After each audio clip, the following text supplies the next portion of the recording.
So welcome to everyone. This is the revision class for some typical basic numericals of the chapter solutions and electrochemistry class 12. We have already discussed the theory of the chapter and all the formulas of the chapter, numerical portion also. But the for the last minute revision, some numericals are here. Like this is the first numerical we have. So let's start to solve it directly. Heading to the question. देखो भाई, ये question है, देखते हैं हमें यहाँ पे क्या इन्फॉर्मेशन मिल रही है, पहले हम वो देखते हैं। और जैसे कि आप जानते हो न्यूमेरिकल सॉल्व करना बहुत इजी है। बस हमें जो गिवन इन्फॉर्मेशन वो लिखनी है और अपने आप समझ में आ जाएगा करना क्या है। 1 मोल ऑफ हेप्टेन, अच्छा एक हेप्टेन है, ठीक है भाई, एक हेप्टेन क्या होता है, हाइड्रोकार्बन।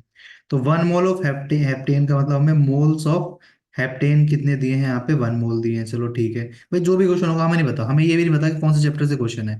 बट जो भी इन्फॉर्मेशन गिवन है वो हम लिख लेंगे यहाँ पे डायरेक्टली। तो 1 मोल ऑफ हेप्टेन दिया, इसका वेपर प्रेशर 92 दिया, मतलब यहाँ पे कहीं ना कहीं ये आपको पी नॉट हेप्टेन दिया है, यानी कि हेप्टेन का वेपर प्रेशर। अगर प्योर हेप्टेन है आपके पास, हेप्टेन एक लिक्विड हाइड्रोकार्बन पेट्रोल की तरह, इसका ये अगर आपके पास है तो इसका आपको वो जो है प्योर हेप्टेन का वेपर प्रेशर दिया 92 mmHg, ठीक है।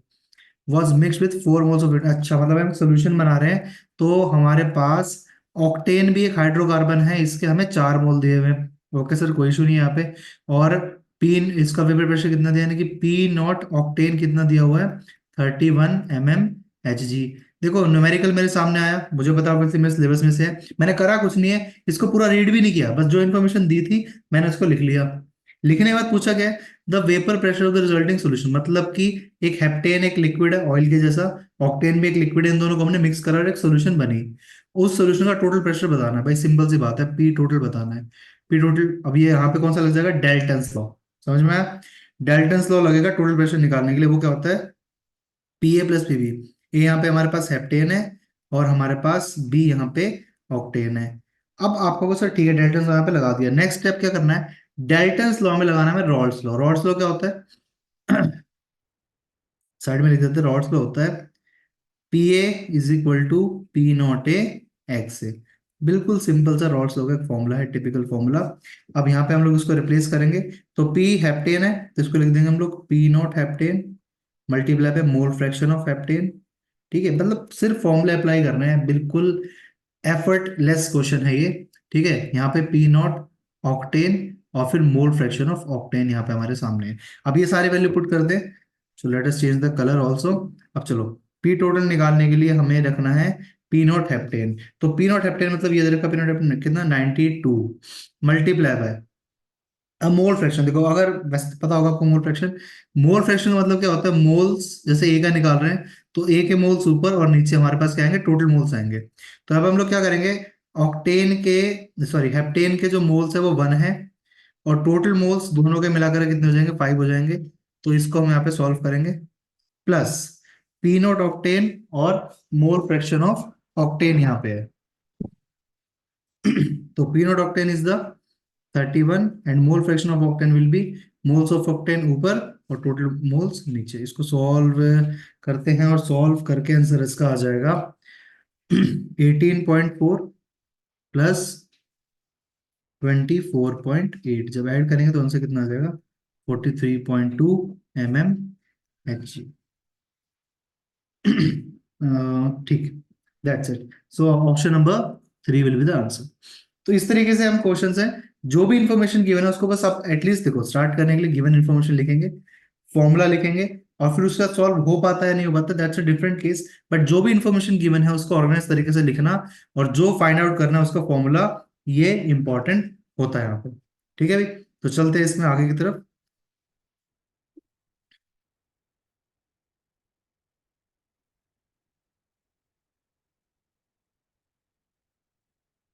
Okay, so next question is the,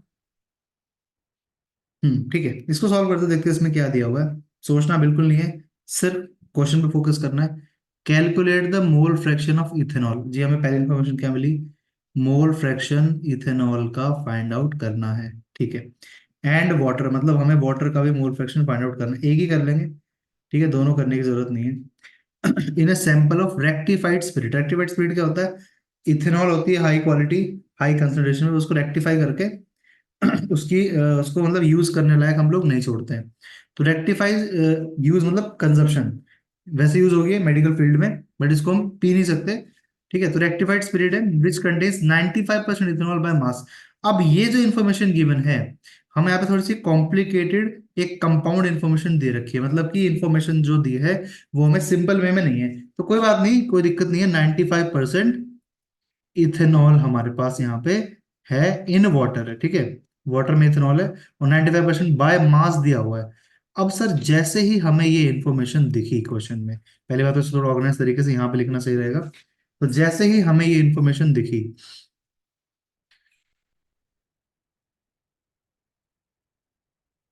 इसको हम यहाँ पे शिफ्ट कर लेते, ठीक है, चलो।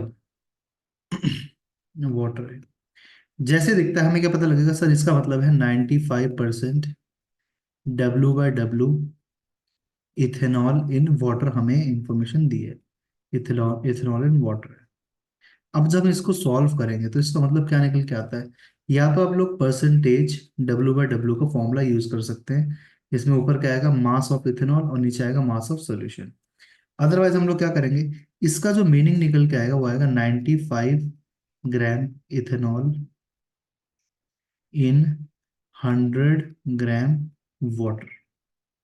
ठीक है जी, कोई दिक्कत नहीं है। अब देखो, इसको अगर वैल्यू को पुट भी करते हैं हम लोग परसेंटेज निकालने के लिए, तो 95 हमारे पास इथेनॉल है और 100 ग्राम वाटर है, वो मल्टीप्लाई बाय 100 करेंगे तो कितना आ गया, 95%। मतलब आप फॉर्मूले का यूज करो या फिर इसके मीनिंग को समझो, आंसर हमारे पास ये निकल के आया। अब हमें फाइंड आउट करना है भाई मोल फ्रैक्शन। ठीक है जी, और मोल फ्रैक्शन मतलब होता है मोल्स ऑफ इथेनॉल हमारे कहाँ आएंगे, ऊपर, और हमारे पास जो टोटल मोल्स है वो नीचे आएंगे। अब moles of ethanol, total moles के लिए इथेनॉल के मोल देखो कैसे निकल सकते हैं। देखो सिंपल है, यहाँ पे गिवन मास इथेनॉल का दिया हुआ है कितना, 95 ग्राम। तो इथेनॉल का अगर हम मोल्स ऑफ इथेनॉल निकालें तो कितना आ जाएगा, गिवन मास अपॉन मॉलिक्यूलर। आप लोग फॉर्मूला भी लिखना, मैं यहाँ पे डायरेक्टली सॉल्व कर रहा हूँ। मॉलिक्यूलर वेट इथेनॉल का होता है 46, और वाटर का निकाल सकते हैं। अब देखो, इन 100 ग्राम वाटर, नहीं नहीं वाटर नहीं, यहाँ पे 100 ग्राम सॉल्यूशन है ये। अब अगर सॉल्यूशन 100 ग्राम है भाई, पूरी आपके पास बीकर में एक सॉल्यूशन 100 ग्राम की है, इस 100 ग्राम में से अगर 95 ग्राम क्या है, इथेनॉल है, तो कॉमन सेंस है वाटर कितना होगा, 5 ग्राम। तो बस मैं वही काम करूंगा यहाँ पे, जो वाटर है, अगर मैं moles of water find out कर रहा हूँ तो कितना हो जाएगा, गिवन मास होगा 5 ग्राम, वाटर का मॉलिक्यूलर होता है 18। तो जब हम इसको सॉल्व करेंगे, let us use the calculator for quick calculation. जब इसको सॉल्व करेंगे तो यहाँ पे इसका आंसर आ जाएगा, ये वैल्यू होगी आपकी 2.06, और ये वाली वैल्यू आपकी आ जाएगी 0.27। ठीक है, अब यहाँ से हम लोग क्या करते हैं, मोल fraction of ethanol find out कर लेते हैं। तो इथेनॉल के मोल्स ऊपर, ये हमारे पास इथेनॉल के मोल्स हैं, 2.06 मोल्स ऑफ इथेनॉल, और टोटल मोल्स यानी कि 2.06 प्लस 0.27, यहाँ से वाटर के मोल्स 0.27, और इथेनॉल के मोल्स यहाँ पे लिखे हैं। इसको सॉल्व करेंगे तो लेट अस कैलकुलेट, आंसर आ जाएगा यहाँ पे आपका 0.88। सॉल्व करने में आंसर आएगा कैसे, इसका आ जाएगा आपका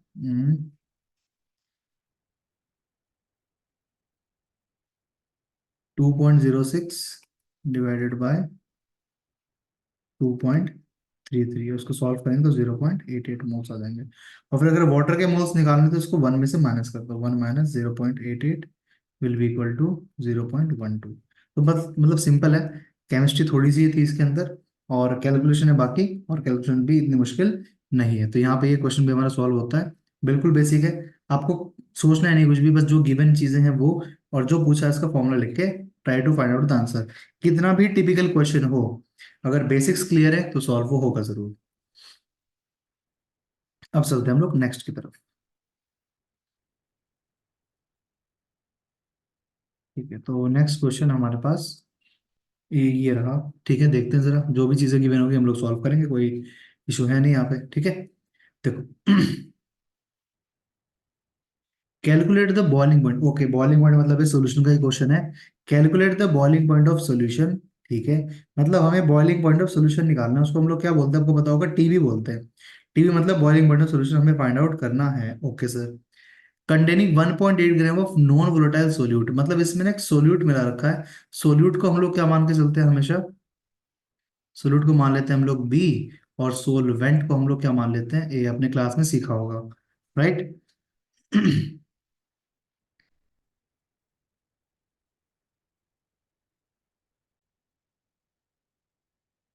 ठीक है, तो यहाँ पे सोल्यूट जो है उसको बी कंसिडर करते हैं, सोलवेंट को ए कंसिडर करेंगे। तो calculate the boiling point of solution, ठीक है, boiling point of solution find out करना है। और जो वो नॉन वोलेटाइल सोल्यूट दिया हुआ है, यानी कि मास ऑफ सोल्यूट, ये है 1.8 ग्राम्स, ठीक है, and dissolve in 90 gram of benzene, यानी कि mass of solvent is 90 grams, that is the benzene. The boiling point of pure benzene is इतना, यानी कि हमें बॉइलिंग पॉइंट भी दिया हुआ है प्योर बेंजीन का, जो कि चाहिए था ऑब्वियसली 353.23 केल्विन, ठीक है। तो यहाँ से हम लोग सारी इन्फॉर्मेशन फाइंड आउट कर सकते हैं, और एक्स्ट्रा इन्फॉर्मेशन जो गिवन है वो है K B 2.53, that is here, and molar mass of solute, यानी कि molecular weight of molar mass of solute is also given 58। तो देखो, करने के लिए बिल्कुल बेसिक जो है फॉर्मूला वही यूज करेंगे हम लोग डायरेक्टली, और किसी और फॉर्मूले यूज करने की कोई रिक्वायरमेंट नहीं है, जो मॉडिफाइड एनसीईआरटी में भी दिए हुए हैं। बेसिक फॉर्मूला क्या कहता है, एलिवेशन ऑफ बॉइलिंग पॉइंट, यानी कि delta TB is equal to I K B, और यहाँ पे एम। तो M is the molality, K B क्या होता है मोलल एलिवेशन कांस्टेंट, और आई क्या होगा वेंटो फैक्टर, और डेल्टा टीबी पता ही है, यानी कि बॉइलिंग पॉइंट में कितना इंक्रीज आया। तो डेल्टा टीबी की वैल्यू होती है टीबी माइनस टीबी नॉट। आई यहाँ पे क्योंकि नॉन नॉन वोलेटाइल सॉल्यूट दिया हुआ है, तो इसके लिए हम वन मान लेंगे, अगर कुछ इन्फॉर्मेशन गिवन नहीं है तो आई की वैल्यू होगी वन, और के बी की वैल्यू यहाँ पे कितनी है 2.53। अब मोलैलिटी का क्वेश्चन आता है, मोलैलिटी कैसे फाइंड आउट करें, तो एक काम करते हैं, मोलैलिटी को हम लोग सेपरेटली फाइंड आउट कर लेते हैं, और फिर यहाँ पे वैल्यू पुट कर देंगे। तो मोलैलिटी क्या होती है, moles of solute by mass of solvent in KG. अब मोल्स ऑफ सोल्यूट फिर से हमें नहीं पता, तो फाइंड आउट कर लेते हैं, ये हमारे पास यहाँ पे सोल्यूट है, और सोल्यूट के मोल्स निकालने का तरीका क्या होगा, यहाँ पे साइड में फाइंड आउट करते हैं, मोल्स ऑफ सोल्यूट। तो मोल्स ऑफ सोल्यूट यानी कि एन बी, तो मास ऑफ सोल्यूट ये रहा 1.8 ग्राम, और मोलिकुलर मास ऑफ यानी कि मोलर मास ऑफ सोल्यूट 58। तो ये हमारे पास क्या आ गया, मोल्स ऑफ सोल्यूट, तो इसकी वैल्यू आ चुकी है, मोलर सोल्यूट की वैल्यू। अब यहाँ पे मास इन केजी में, तो मोलैरिटी यहाँ से क्या आ जाएगी, मोल्स ऑफ सोल्यूट हमने निकाले 1.8 डिवाइड बाय 58 करके, यहाँ पे इसका इंफॉर्मेशन लिख दी, और मास ऑफ सोलवेंट, सोलवेंट है बेंजीन, उसका मास है 90 ग्राम, पर हमें केजी में चाहिए, तो इसको हम 1000 से क्या कर देंगे, डिवाइड कर देंगे। तो ये इंफॉर्मेशन हमें एज इट इज उठा के यहाँ पे रखनी है, तो हो जाएगी 1.8 multiply by 1000 divided bye 58 into 90। ये सारी इंफॉर्मेशन है। टीबी नॉट की वैल्यू भी हमें क्वेश्चन में गिवन है, तो इसको फाइंड आउट करते हैं। So it will B and like this, तो यहाँ पे information I 253 multiply 1.8 divided by 58 into 9। जब इसको हम लोग यहाँ पे सॉल्व करेंगे, तो हमारे पास आंसर आ जाएगा, let us calculate.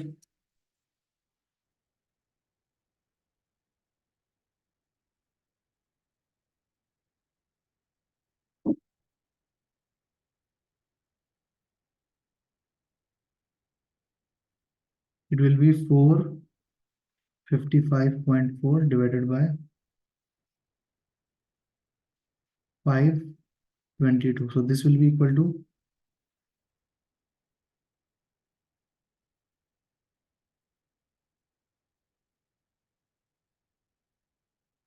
0.87, so the answer is 0.87.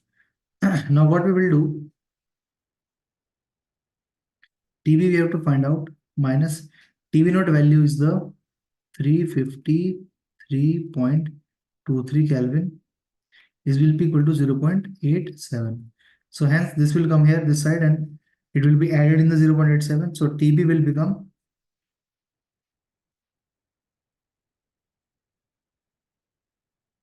354.10 Kelvin. So this is the answer.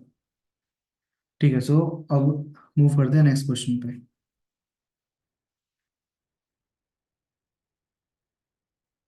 Okay, so similar question, calculate the freezing point. चलो let us see the question.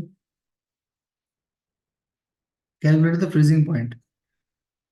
So delta TF, sorry, TF. Calculate the freezing point of the solution. The freezing point of solution is TF. We have to find it out. Containing 0.52 grams of glucose. यानी कि mass of solute is 0.52 grams.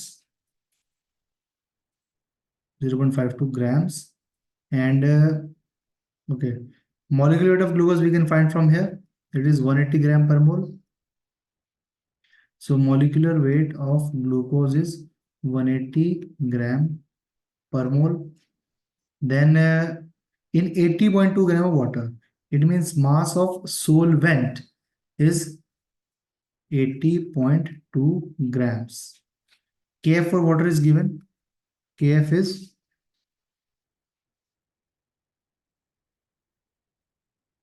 1.86 Kelvin molar inverse. 1.86 Kelvin molar inverse. So let us calculate the question.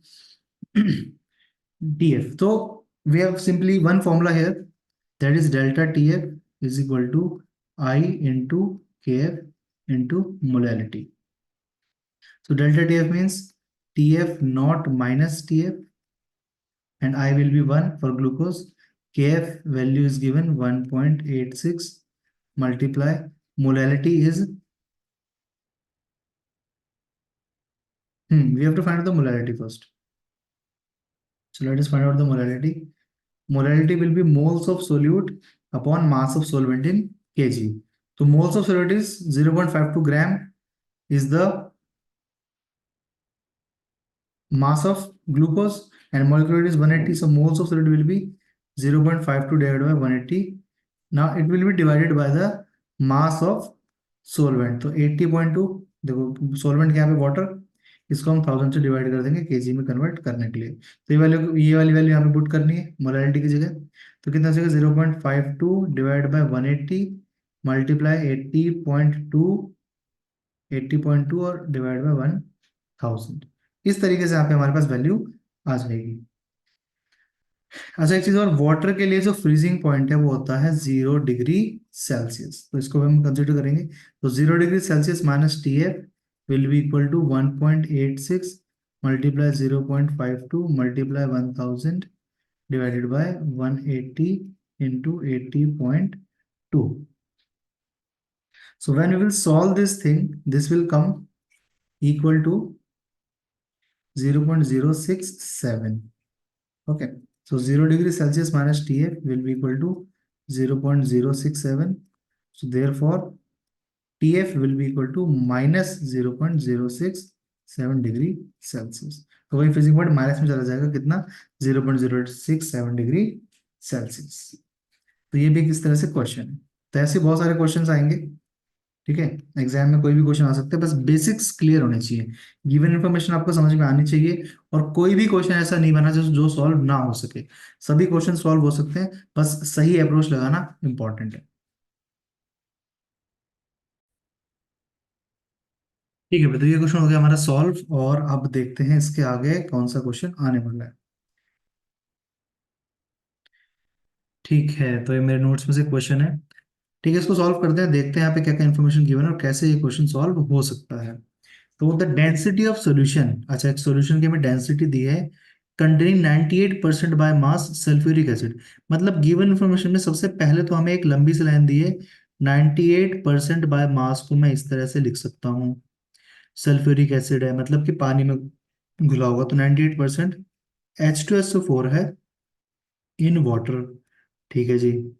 उसके बाद इसकी density हमको दी है, तो इसकी जो डेंसिटी है वो हमें कितनी दी है, 1.8 ग्राम पर ml। ठीक है, calculate the molarity and normality. चलो हम मोलैरिटी फाइंड आउट करते हैं। भाई इसमें क्वेश्चन में तो दो बात इन्होंने दी और इन्होंने मोलैरिटी एकदम से पूछ ली। अब भाई यहाँ पे कंफ्यूजन क्रिएट हो सकती है कि भाई कैसे सॉल्व करेंगे, इन्फॉर्मेशन को हमें डायरेक्टली गिवन है कि नहीं है। सबसे पहला काम करना क्या है, मोलैरिटी का फॉर्मूला लिखना है, ठीक है ना।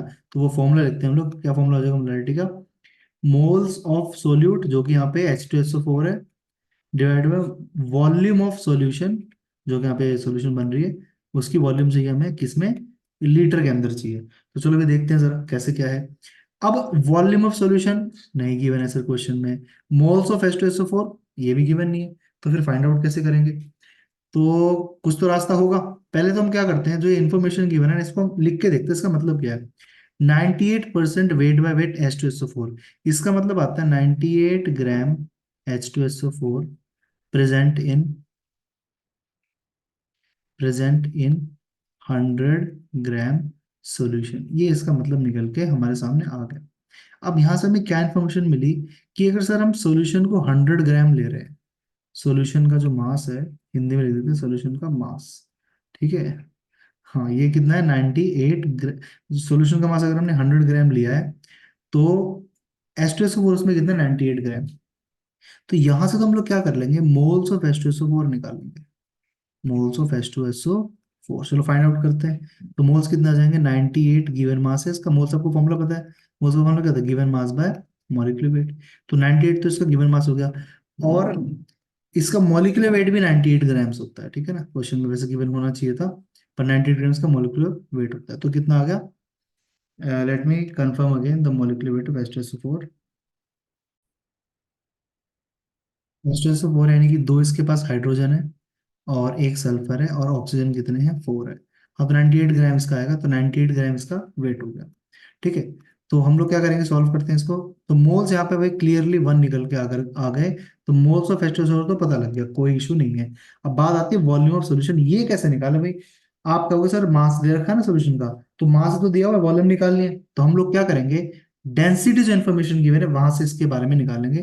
तो density will be equal to mass upon volume. तो यहाँ से हम लोग वॉल्यूम का निकाल सकते हैं, volume will be equal to mass upon density. तो अब सॉल्यूशन का मास दिया है 100 ग्राम, और डेंसिटी कितनी हो जाएगी इसकी यहाँ पे, 1.8 ग्राम पर ml। तो density will be equal to,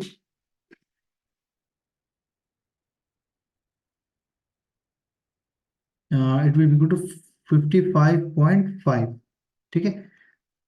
sorry, volume will be equal to 55.5 millilitre. तो ये सारी इंफॉर्मेशन मिलने के बाद अब कुछ क्वेश्चन में बचा नहीं है, तो क्या करेंगे हम लोग यहाँ पे,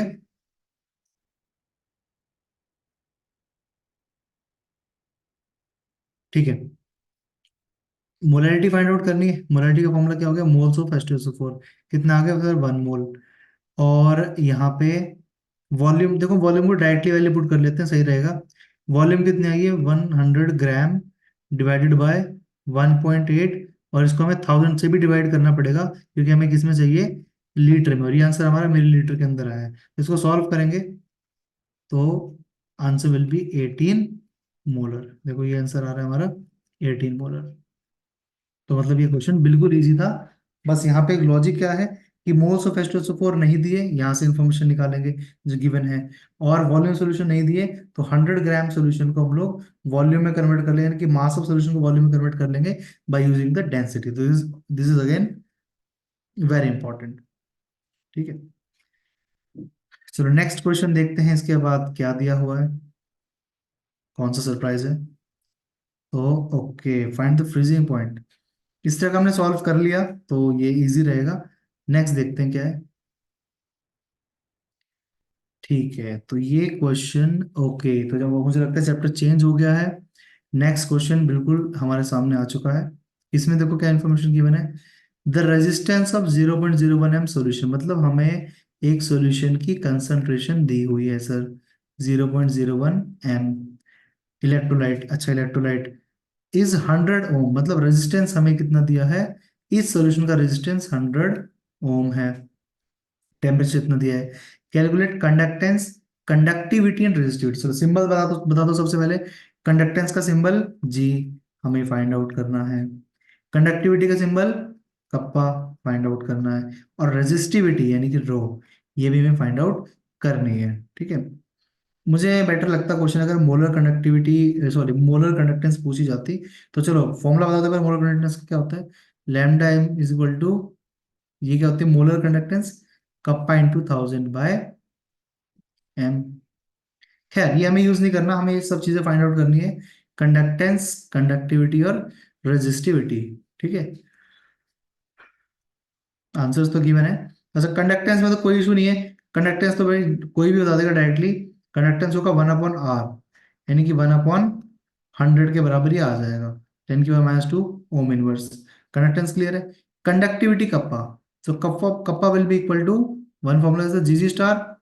एंड सेकंड हम कैसे निकाल सकते हैं, देखो कप्पा निकालने के लिए जी की वैल्यू क्या होगी, 1/100, और हमें यहाँ पे जी स्टार फाइंड आउट करना है, ठीक है ना। तो कैसे करेंगे फाइंड आउट, देखते हैं इसको।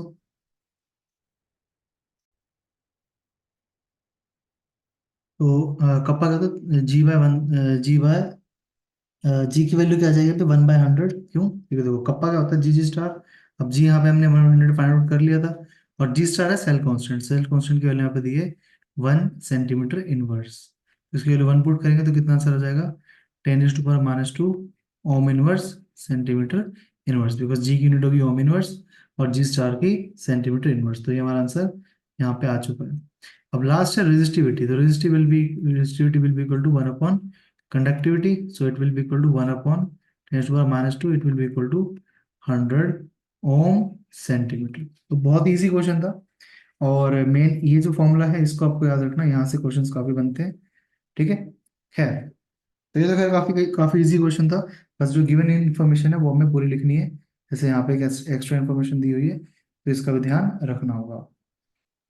अब नेक्स्ट क्वेश्चन देखते हैं क्या इन्फॉर्मेशन गिवन है। ठीक है, व्हाट इज द, ठीक, इसको सॉल्व करते हैं भाई। नेक्स्ट जो हमें दिया हुआ 0.01 मोलर सॉल्यूशन, यानी कि हमारे पास कंसंट्रेशन है सॉल्यूशन की 0.01 मोलर, कैपिटल एम लिख देते हैं। केसीएल सॉल्यूशन है, उसका स्पेसिफिक कंडक्टेंस आपको दिया हुआ है। स्पेसिफिक कंडक्टेंस यानी कि कंडक्टिविटी यानी कि कप्पा आपको दिया हुआ है 0.0014 ओम inverse centimetre inverse. A cell filled with this solution has a resistance of इतना, तो सेल का रेजिस्टेंस जिसमें सॉल्यूशन भरी है उसका रेजिस्टेंस है 4.2156 ओम। भाई कैलकुलेशन तो अलग लेवल की दी है। खैर, what is the cell constant, तो जी स्टार हमें यहाँ पे फाइंड आउट करना है। तो देखो भाई, जी स्टार के लिए हमारे पास एक सिंपल फॉर्मूला है, kappa is equal to G G star. तो देखो इस क्वेश्चन में ना आपको कप्पा गिवन है और जी गिवन नहीं है, पर हम जी यहाँ से निकाल सकते हैं आर से। तो जी की वैल्यू क्या होगी, 1/r, तो यहाँ से हमारे पास जी भी आ जाएगा। और जी स्टार हमें फाइंड आउट करना है, तो ठीक है, सॉल्व करते हैं इसको। तो जी स्टार यहाँ से क्या निकल के आ गया, कप्पा अपॉन जी, और ये क्या होगा, कप्पा इंटू में आर हो गया। तो बस इसको मल्टीप्लाई करना पड़ेगा, कप्पा इंटू आर, देखते हैं फिर हमारा क्या आंसर आता है। तो कप्पा, क्योंकि देखो जी क्या होता है 1/r, और 1/r ऊपर जाके आर हो जाएगा। तो कप्पा दिया है 0.0014, ठीक है भाई, ओम इनवर्स सेंटीमीटर इनवर्स, और रेजिस्टेंस हमें दिया है यहाँ पे 4.2156 ओम। तो ओम इनवर्स से ओम कट गया, तो आंसर हमारा सेंटीमीटर इनवर्स में ही आना चाहिए। और इसको मल्टीप्लाई करते हैं, 0.0014 मल्टीप्लाई बाय 4.2156, तो आंसर आ रहा है हमारे पास 0.00590। तो और ये लगभग मैच कर गया हमारा आंसर सेंटीमीटर इनवर्स। देखो ये क्वेश्चन है, अगेन काफी इजी है, बस जो इन्फॉर्मेशन दी हुई है और जो फॉर्मूले हमें बताएं उनको यूज करना होगा यहाँ पे। ठीक है, देखते चलो आगे क्वेश्चन क्या दिया हुआ है नेक्स्ट। ओके, तो ये क्वेश्चन मुझे, ठीक है, let us start solving the question. देखो यहाँ पे क्या इन्फॉर्मेशन गिवन है, कंसीडर द सेल। अच्छा, एक सेल दिया, जिंक से जिंक+2 बना, ठीक है, इसकी कंसंट्रेशन 1 मोलर है, और कॉपर+2 से कॉपर बन रहा है, कंसंट्रेशन 1 मोलर है। यानी कि सेल रिएक्शन भी देखो लिखनी है, मैं से भी लिखने वाला हूँ सेल रिएक्शन। तो सेल रिएक्शन हमारी क्या होगी, एट एनोड। एनोड पे क्या होती है, ऑक्सीडेशन, ऑक्सीडेशन मतलब लॉस ऑफ इलेक्ट्रॉन। तो रिएक्शन हमारे पास क्या होगी, जिंक इज कन्वर्टिंग इनटू जिंक+2 इलेक्ट्रॉन, और कैथोड में हमारे पास कौन सी रिएक्शन आएगी, कॉपर+2 will take 2 electron and will convert into copper. जो इसको मैं ऐड करके लिखूंगा तो रिएक्शन क्या हो जाएगी, जिंक सॉलिड इस प्लस कॉपर+2 एक्वस विल गिव यू जिंक+2 aqueous plus at the end copper solid हमारे पास यहाँ पे बन जाएगा CO सॉलिड। ठीक है ना, 2 इलेक्ट्रॉन से 2 इलेक्ट्रॉन कैंसिल हो जाएंगे, 2 इलेक्ट्रॉन निकले, 2 इलेक्ट्रॉन एक्सेप्ट कर लिए। और ये हमारे पास फाइनली सेल रिएक्शन निकल के आएगी। तो right down the cell reaction, तो यहाँ पे हमारा हो गया। Calculate the EMF of the cell, अभी ये इस क्वेश्चन का मेन पार्ट है। और ईएमएफ निकालनी है जब भी, और आपको सेल दी है, तो आपके पास पता है आपको क्या फॉर्मूला होता है, E cell is equal to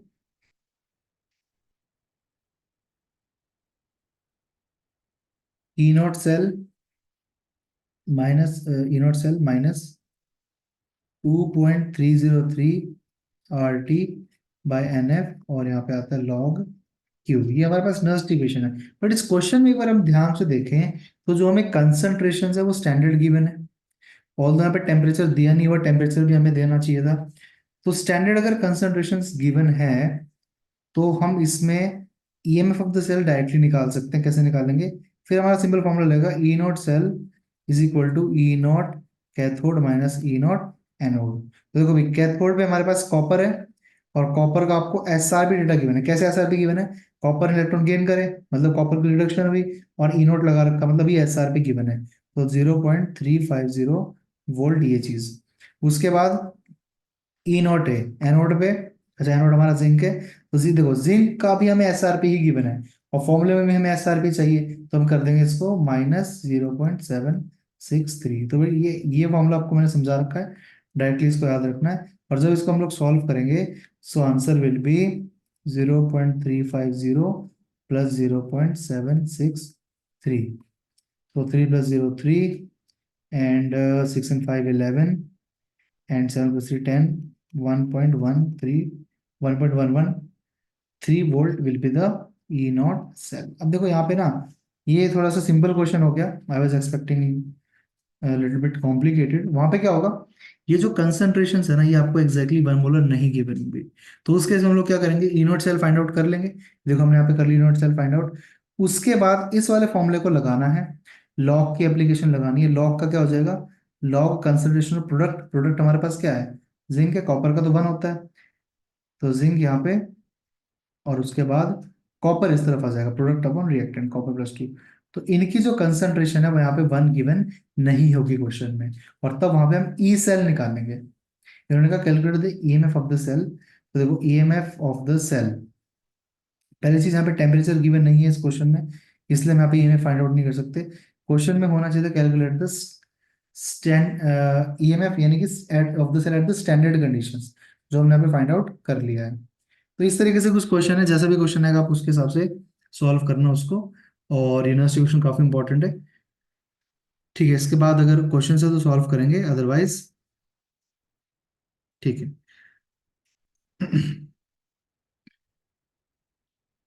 तो best of luck for the exam, और सॉल्व करके ना, numericals are the most easy part of the exam.